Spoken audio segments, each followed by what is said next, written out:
Plano kong mag-open ng maliit na coffee shop. Dun sa garahe namin. May naipon na rin akong maliit na puhunan. Ako din. Gusto ko magka-coffee shop. Yun nga lang, wala pa akong naiipong puhunan eh. Welcome to my coffee shop! Open na ang business ko! Meron na din akong business name certificate galing DTI sa tulong ng Negosyo Center. Ay, kailan kaya ako makapag-open? Wow! Okay ang business ko! Kaya lang, hindi pala license to operate pagkakaroon ng DTI Business Name Certificate. Ha? So, may business name certificate pala. Tapos, iba pa yung license to operate. Pagtsatsagaan ko ng kumuha ng business permit para legit at mas maraming opportunities para lumago.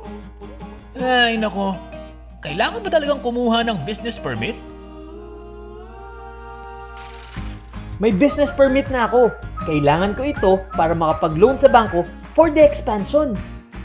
Kung mag-e-expand ako, sa 5-6 na lang kaya ako umutang. Mas madaling umutang doon. Pero tsak na mas babaon ako sa utang.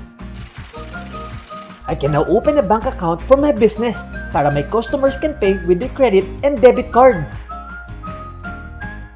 Or sa e-wallet. Sa plano kong coffee shop, cash basis lang ang bayaran.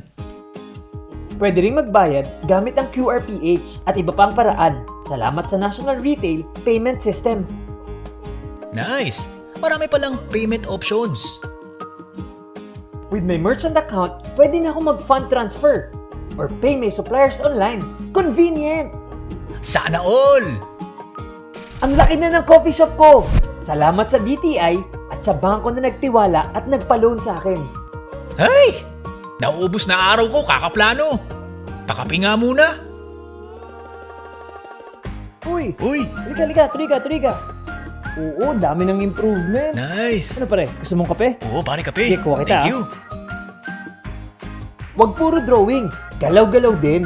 May mga ahensya ng gobyerno and legitimate financial institutions na makakatulong para masimulan at mapalago ang negosyo ninyo. Pare, kape? Uy, pare, thank you ha. Irehistro ang negosyo, palaguin at palakihin ito.